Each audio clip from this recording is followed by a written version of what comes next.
लोकसभा चुनाव के दूसरे चरण के लिए कल 13 राज्यों के 88 सीटों पर वोटिंग होनी है और इसे लेकर हाई वोल्टेज प्रचार अभियान बुधवार शाम को थम गया। 26 अप्रैल को केरल की सभी 20 सीटों पर, कर्नाटक की 28 सीटों में से 14 सीटों पर, राजस्थान की 13 सीटों पर, महाराष्ट्र और उत्तर प्रदेश की 8 सीटों पर, मध्य प्रदेश की 6 सीटों पर, असम और बिहार की 5 सीटों पर, छत्तीसगढ़ और पश्चिम बंगाल की 3 सीटों पर, जबकि मणिपुर, त्रिपुरा, जम्मू कश्मीर में 1 सीट पर मतदान होगा।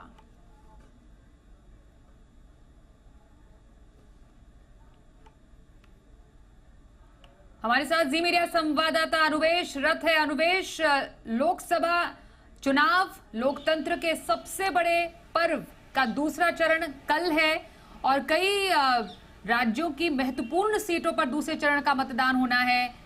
किनकी चुनावी किस्मत दांव पर है और क्या इस बार सरगर्मी नजर आ रही है दूसरे चरण में?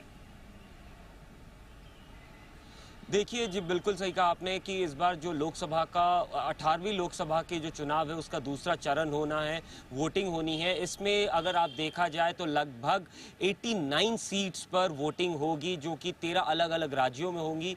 जम्मू कश्मीर में 1 सीट में यहाँ पे चुनाव होंगे, वहीं पे असम, मणिपुर और तमाम अलग अलग ऐसे राज्य हैं जहाँ पे इलेक्शंस होने वाले हैं। इसी के साथ साथ अगर देखा जाए जो पहला चरण का वोटिंग था उसमें लगभग 64% की वोटर टर्नआउट रही है। उसी के बाद एक मीटिंग बुलाई गई थी इलेक्शन कमीशन ऑफ इंडिया के द्वारा, जहां पे ये संज्ञान लिया गया कि इस बार की जो वोटिंग टर्नआउट है वो क्यों कम रही है। और इसी के साथ साथ कई ऐसे इंपॉर्टेंट फैसले लिए गए जहां पे लोगों को सुविधाएं दी जाए, जिसकी वजह से जो गर्मी है उसकी वजह से ये वोटिंग टर्नआउट कम ना हो। और उसी के साथ साथ जो अहम फैसले लिए गए थे उसमें ये भी था कि लोगों को जो बुनियादी सुविधाएं हैं जैसे पानी है, टेंट है, मेडिकल फैसिलिटीज हैं, वो प्रबंध की जाए। और इसके साथ साथ ये भी माना जा रहा है कल का जो वोटिंग टर्नआउट है वो अर्ली मॉर्निंग्स में या फिर लेट इवनिंग्स में ज़्यादा रहने की संभावना बताई जा रही है, क्योंकि दिन के वक्त गर्मी काफ़ी ज़्यादा हो सकती है। वहीं पे अगर इलेक्शन की गर्मी की बात की जाए तो कल कई ऐसे सीट्स हैं जो बहुत महत्वपूर्ण हैं। अगर देखा जाए तो वायनाड से कांग्रेस के पूर्व अध्यक्ष राहुल गांधी का वहाँ पे इलेक्शन है, वहाँ पे उनके नाम पे वोट डाले जाने हैं। वहीं पे कोटा के शहर, हम अभी पूर्व लोकसभा स्पीकर ओम बिरला, उनकी भी वहां पे वोटिंग है। उसके साथ साथ मथुरा में हेमा मालिनी, वहीं पे कांग्रेस के पूर्व सांसद और अभी भारतीय सरकार त्रिवनंतपुरम में एक इलेक्शन फेस टू फेस है, जो कि काफ़ी दिलचस्प होगा देखना कि किस तरीके से यहाँ पे वोटिंग टर्नआउट रहती है और किस तरीके से इन टोटल 89 सीट्स पे वोटिंग होगी। और 4 जून को ये पता चलेगा कि किस तरीके से वोटिंग हुई है और कौन इसमें जीत के सामने आता है। बिल्कुल, तो एक तो सियासी पारा भी गर्म है और वैसे भी पारा गर्म है, तो उसको लेकर दूसरे चरण के जो चुनाव है वो और भी ज्यादा दिलचस्प होने जा रहे हैं। इस जानकारी के लिए अनुवेश धन्यवाद करते हैं आपका। गांधी परिवार की परंपरागत सीट रही अमेठी और रायबरेली की सीटों पर उम्मीदवार का नाम तय करने के लिए कांग्रेस के अंदर रायशुमारी शुरू हो चुकी है। 27 और 28 अप्रैल को अमेठी के कुछ नेताओं को दिल्ली बुलाया गया है। 26 अप्रैल को वायनाड में वोटिंग खत्म होने के बाद राहुल गांधी और उनकी टीम अमेठी के नेताओं से मुलाकात करेगी। खबर है कि राहुल गांधी अमेठी और प्रियंका वाड्रा रायबरेली से चुनाव लड़ सकते हैं। सूत्रों के मुताबिक 27 अप्रैल यानी शनिवार को इसका ऐलान होगा। विशाल रघुवंशी हमारे साथ है, जी मीडिया संवाददाता, उनसे बातचीत करते हैं। विशाल, कब खत्म हो सकता है ये सस्पेंस अमेठी रायबरेली सीट पर? कयास तो यही है और चर्चा भी तेज है कि राहुल प्रियंका के नाम पर ही मोहर लग जाए।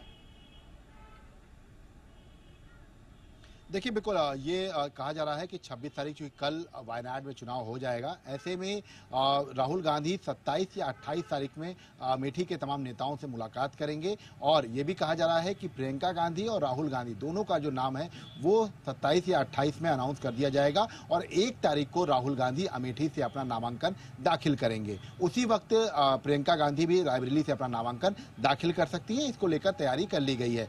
जो एक टीम है राहुल गांधी की, वो अमेठी में इस वक्त डेरा डाले हुए हैं। इसके साथ साथ उत्तर प्रदेश कांग्रेस कमेटी को इसकी जानकारी दे दी गई है कि राहुल गांधी और प्रियंका गांधी अमेठी और रायबरेली के टूर पर आने वाले हैं और आप लोग अपनी पूरी तैयारी रखिए। तो ऐसे में बिल्कुल संदेश साफ है कि अब राहुल गांधी वायनाड के बाद उत्तर प्रदेश का रुख करेंगे और यहां पर अमेठी जो कांग्रेस का गढ़ रही है, लेकिन 2019 में स्मृति ईरानी ने राहुल गांधी को चुनाव हरा दिया था, और रायबरेली सीट जहां से अभी तक सांसद सोनिया गांधी हैं, जिन्होंने फिलहाल जो सीट है वो छोड़ दी है और वो राज्यसभा चली गई हैं। ऐसे में गांधी परिवार से ताल्लुक रखने वाली इन दोनों सीटों पर यह कहा जा रहा है कि प्रियंका गांधी और राहुल गांधी चुनाव लड़ेंगे, ताकि जो आसपास की सीटें हैं जैसे कि सुल्तानपुर है, प्रयागराज है, जहां से ये कहा सकता है कि एक माहौल जो है वो कांग्रेस बना सकेगी इन सीटों पर भी, अमेठी के जरिए, रायबरेली के जरिए। तो इसीलिए शायद ये कह सकते हैं कि राहुल गांधी अमेठी से नामांकन दाखिल करेंगे।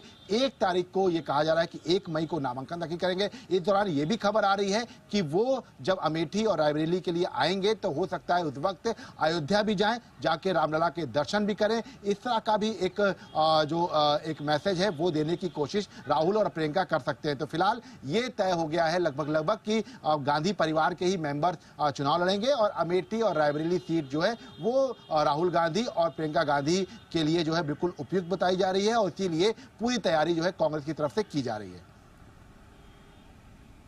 बिल्कुल, बहुत धन्यवाद करते हैं आपका इस पूरी जानकारी के लिए। तो राहुल प्रियंका के नाम पर सस्पेंस लगभग कह सकते हैं कि जल्दी खत्म हो जाएगा। विशाल रघुवंशी, जानकारी के लिए धन्यवाद करते हैं आपका।